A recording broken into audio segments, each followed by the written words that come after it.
Hey everyone, welcome back to the channel.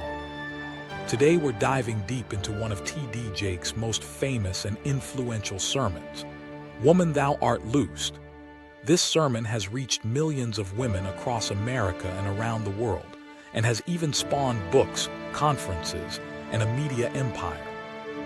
But what if I told you that, beneath the veneer of female empowerment, lies something much more problematic? What if this liberation theology for women is actually reinforcing the very structures it claims to break? That's exactly what we're going to explore today. We'll examine the key claims, the rhetorical techniques, and the underlying theology that makes this sermon so compelling to so many, and why I believe it ultimately fails to deliver true liberation. Before we begin, I want to make it clear that this isn't a personal attack on Bishop Jakes. This is a critical analysis of ideas and their implications. So grab your coffee, settle in, and let's get started with this exposé. T.D. Jakes begins his sermon with a powerful rhetorical device, a prophetic declaration. Not meet his void. And he said, Lord, I have looked through all of these animals and there is no suitable helpmeet for me. And God said, it is not good for man to be alone. But God never had to reach back into the dirt again to reconstruct a helpmeet for Adam. Let's break this down. Right from the start, Jakes positions himself as a prophetic voice, someone with special divine insight and authority. This is a classic power move in charismatic preaching. By claiming to speak prophetically, he's essentially saying, what I'm about to tell you comes with divine backing. This immediately elevates his words above criticism or questioning. Notice also the biblical reference to, thy brother shall rise again. This is from the story of Lazarus in John 11, where Jesus resurrects Lazarus from the dead. By invoking this miracle story, Jakes is setting up massive expectations. He's promising resurrection, restoration, and supernatural intervention. But here's the problem. This rhetorical technique creates an uneven power dynamic between speaker and audience. When someone claims to be speaking prophetically, they're positioning themselves as a conduit of God's voice. This makes questioning or critiquing their words equivalent to questioning God himself. It's a brilliant immunization strategy against criticism. Furthermore, these vague prophetic declarations are essentially unfalsifiable. They're broad enough that almost anyone in the audience can find some way to apply them to their life. Who doesn't have something dead in their life that needs resurrection? This is the same technique used by psychics and fortune tellers. Make statements general enough that they can apply to anyone. The real question we should be asking is, does this empower women, or does it make them dependent on the prophetic voice of a male authority figure who claims special access to divine knowledge? Is this liberation, or just another form of spiritual dependency? As the sermon progresses, Jakes makes what appears to be an empowering statement about women's value. For you, it is going to come through relation. If there is no relationship, there is not going to be any reproduction, because the word says the seed of the woman. Look at somebody and say, it's in your seed. On the surface, this sounds affirming and positive. Who doesn't want to be told they're significant? But let's dig deeper into what's actually being said here. First, notice the framing. Women are significant to God's plan and program. Women's value is being defined in relation to something else, specifically, in relation to a divine plan controlled by a male deity. This is not intrinsic value, it's instrumental value. Women matter because they serve a purpose in someone else's agenda. Second, look at the authoritative tone. You must understand, this isn't presented as an opinion or perspective, it's presented as a command. The audience is being told what they must think and believe. Again, this reinforces a hierarchical relationship where the male preacher instructs the predominantly female, audience on how to understand their own worth. Third, and perhaps most problematically, this statement assumes that women need to be told of their significance by an authority figure. The very structure of the sermon assumes that women don't already know their value and need a male bishop to inform them of it. There's a profound irony here. In the very act of empowering women, Jakes is reinforcing the idea that women need external validation from male religious authorities. Let's be crystal clear about something. True empowerment doesn't come from being told you're significant to someone else's plan. True empowerment comes from recognizing your inherent worth, regardless of how you fit into any external system or plan. It comes from having the autonomy to define your own significance and purpose. What Jakes is offering here isn't liberation. It's a slightly more comfortable position within the same patriarchal framework. It's like telling someone in a cage, you're a very important prisoner. This prison couldn't function without you. That's not freedom. It's just a nicer sounding captivity. The sermon continues with a poetic but problematic metaphor. Brother's blood crying up to me out of the ground. Now understand something about injustice. You don't have to fight when there has been injustice. If you continue to walk with God, I don't care what the devil tries.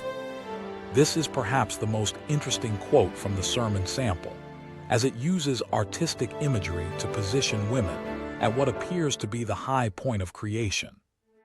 A crescendo, in musical terms, is the highest or loudest point, suggesting women are the pinnacle of God's creative work.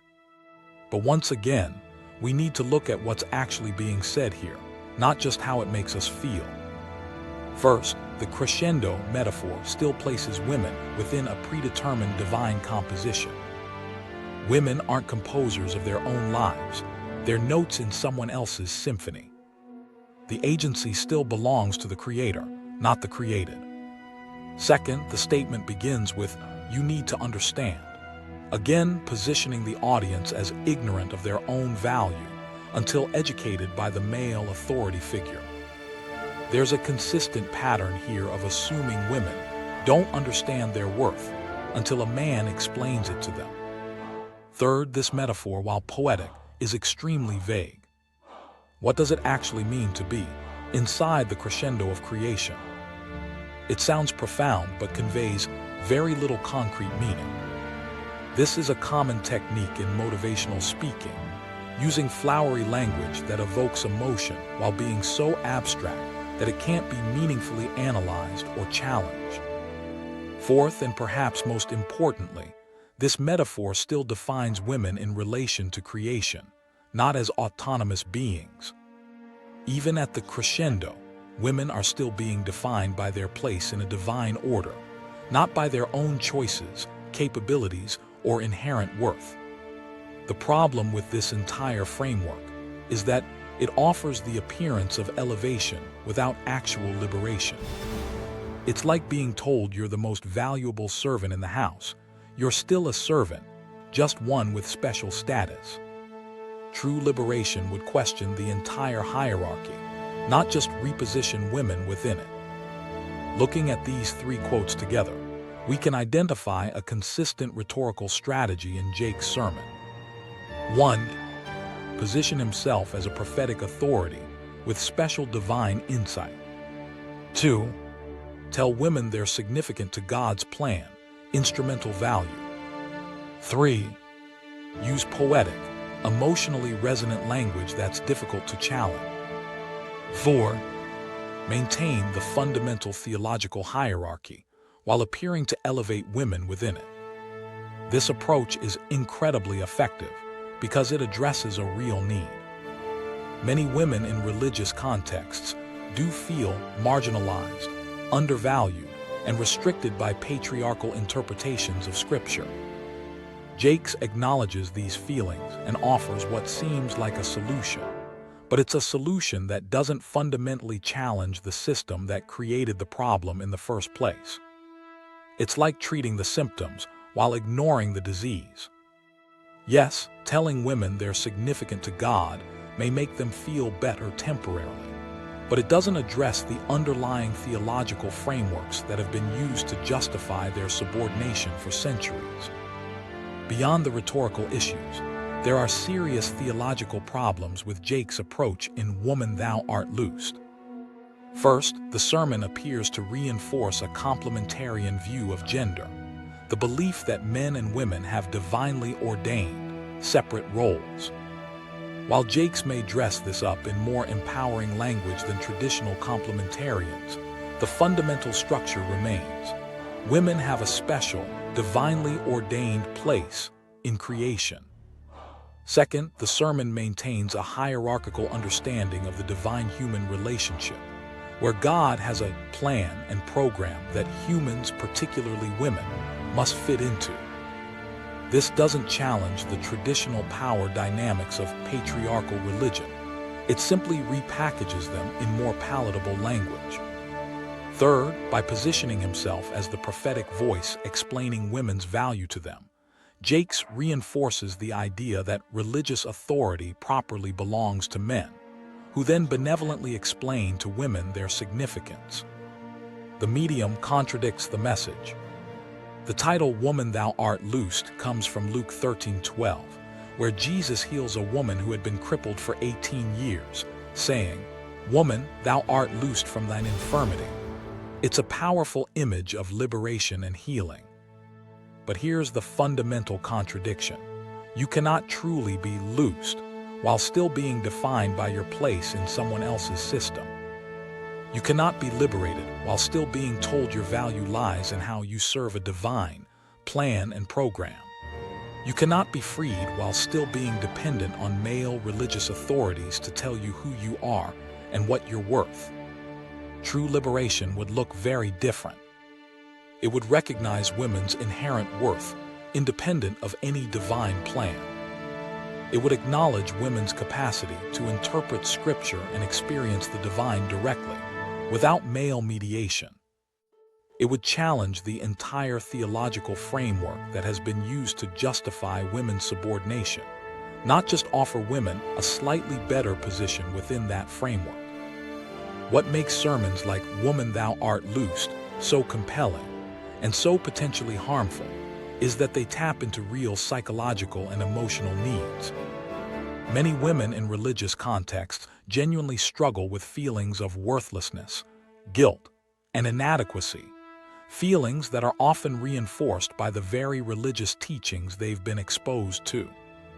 When someone like T.D. Jakes comes along and says, "You are significant to God," it feels like a breath of fresh air, a validation they've been desperately seeking. The problem is that this validation is still coming from outside, still dependent on external authority, and still defined in relation to a system that has historically marginalized women. It creates a psychological dependency, where women need constant reassurance from religious authorities that they matter to God. This is not true healing. It's a temporary emotional band-aid that keeps women coming back for more affirmation, more conferences, more books, more sermons, all provided conveniently by the same religious authorities who benefit from this dependency. We can't discuss Woman Thou Art Loosed without acknowledging that it's not just a sermon, it's a brand, a commercial enterprise that has generated millions in revenue through books, conferences, films, and merchandise. This raises serious questions about the motivations behind the message. Is this truly about liberating women, or is it about creating a lucrative market niche? Is it about empowerment, or is it about building a loyal consumer base who will continue to purchase products and attend events? The commercialization of women's spiritual liberation is deeply problematic. It transforms what should be authentic spiritual growth into a commodity to be sold.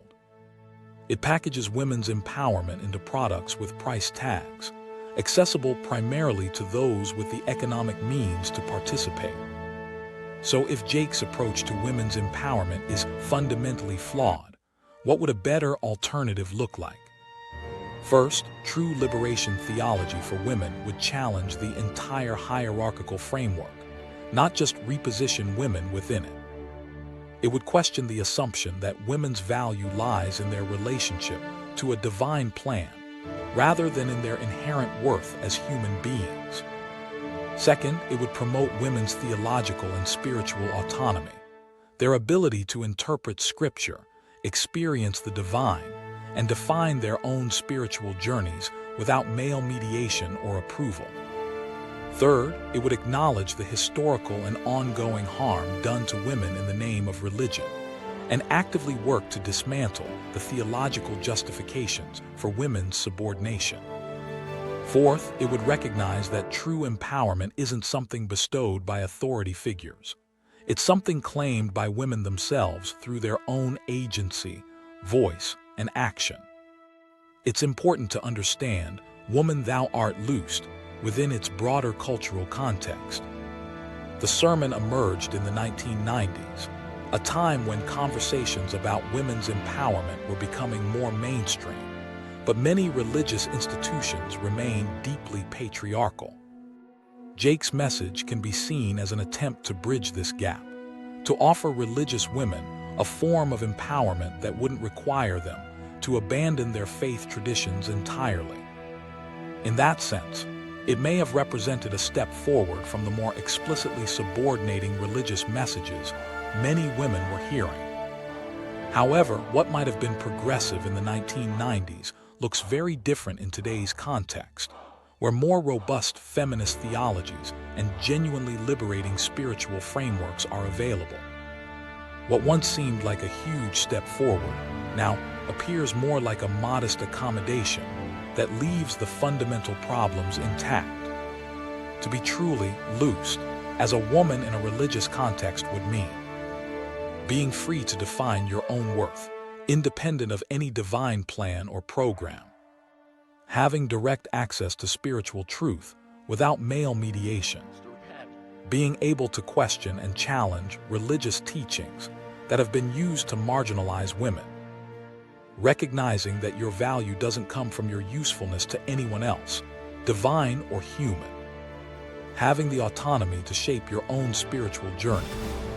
T.D. Jakes' "Woman, thou art loosed" offers the appearance of these things without their substance. It's liberation without actually loosing the bonds. It's empowerment that ultimately reinforces dependency.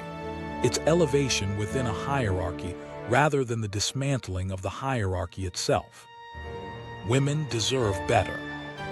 They deserve authentic spiritual frameworks that truly honor their complete humanity, autonomy, and inherent worth, not just their usefulness to a divine plan interpreted and explained by male authorities. The true liberation of women won't come from being told they're significant to God's plan.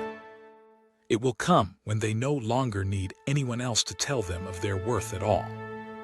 If this analysis resonated with you, please hit that like button and subscribe to the channel for more critical examinations of popular religious teachings. I'd love